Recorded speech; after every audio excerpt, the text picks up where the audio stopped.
In this video, you're going to learn all about vitamin D for muscle building. Does it work or not really? Here's what we're going to cover. Here's the agenda for today.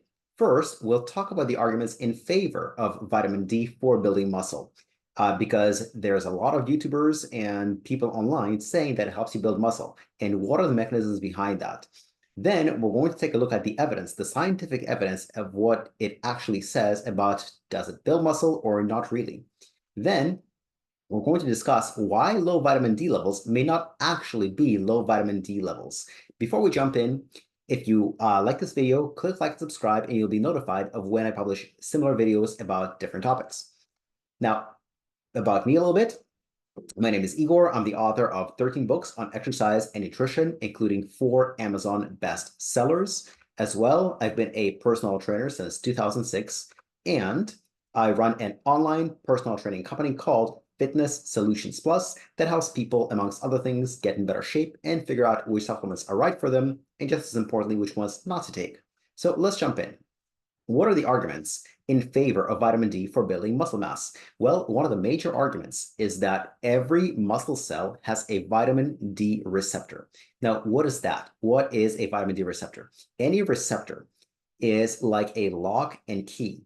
The receptor itself is like the lock, and then something that attaches to it is the key. In the case of, for example, insulin, insulin is the key, and the insulin receptor is the lock. So when the key goes inside the lock, something happens, and that is indeed what happens here.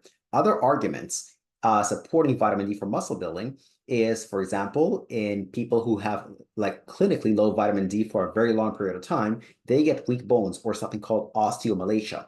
In children, they have very malleable bones called rickets. So there are arguments in favor of vitamin D, but what does the science have to say? Before we jump into that, I should make a distinction between something called muscle strength and muscle mass. They are not the same thing. Yes, they're related, but they're not the same. Here's what it is. Muscle strength is the ability of a muscle to produce force. Now, that muscle could be big or that muscle could be small because there is more to strength than mass. Mass is half of it. The other half is how efficient is the nervous system.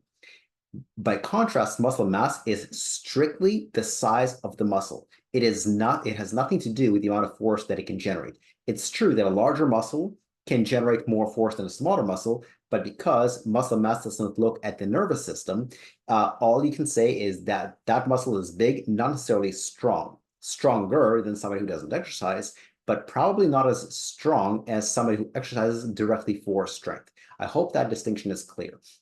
And the reason I have pictures here on the left and right, on the left is a famous weightlifter named Naim Suleimanoglu, considered the greatest weightlifter of all time in the lighter weight classes. He only weighs 52 kilos or under 115 pounds. So very, very light and yet extremely strong. He can lift triple his body weight over his head.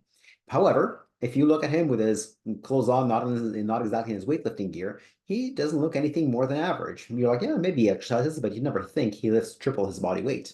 Whereas on the right, you'll see a prime Arnold Schwarzenegger, and you can see that he lifts weights.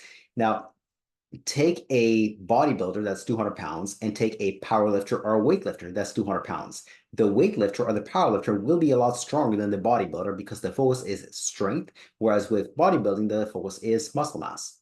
So that's why I want to make the distinction before we start to look at the research. Now that you understand that, let's take a look at what the research has to say. Here is a systematic review titled Effects of Vitamin D on Muscle Function and Performance. This review finds mixed results. Our review, by the way, is a type of study that looks at many studies. So some studies show that, yes, vitamin D supplementation works. Some studies say that it doesn't work, but this is just for muscle function. That is strength. It's not mass, not muscle mass. Here's another systematic review and meta-analysis titled Effect of Vitamin D Supplementation on Muscle Strength. Again, muscle strength, not muscle mass.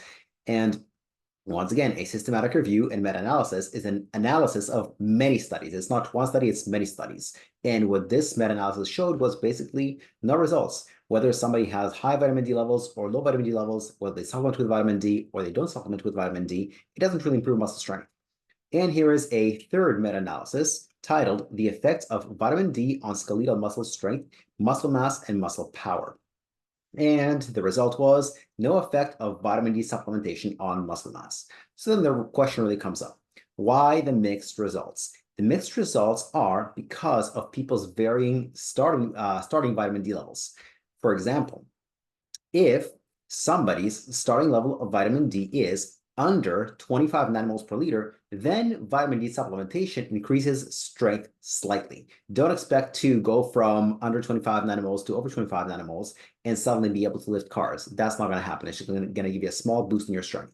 However, if you already have good or normal levels of vitamin D, like over 25 nanomoles per liter, vitamin D supplementation won't do any good, which makes sense. To go from deficient to sufficient is very good.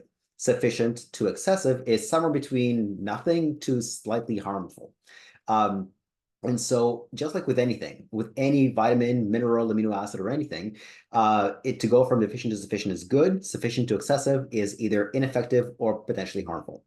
And so what's going on with vitamin D? Well, sometimes vitamin D is just low vitamin D and there's nothing more to it. You have low vitamin D levels because you live a healthy lifestyle, but you live north of Los Angeles, and so you have low vitamin D levels year round.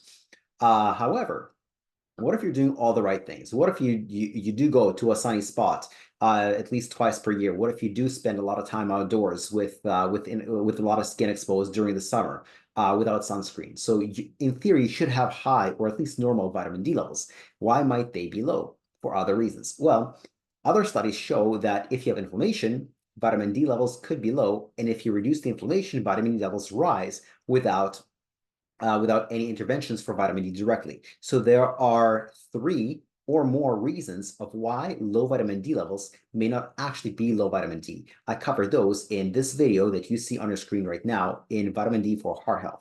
Does it really work? That video is linked in the description below. So if you want, check that out. If you like this video, click like and subscribe, and it'll help you learn when I publish similar videos and more videos like this. Thank you and goodbye.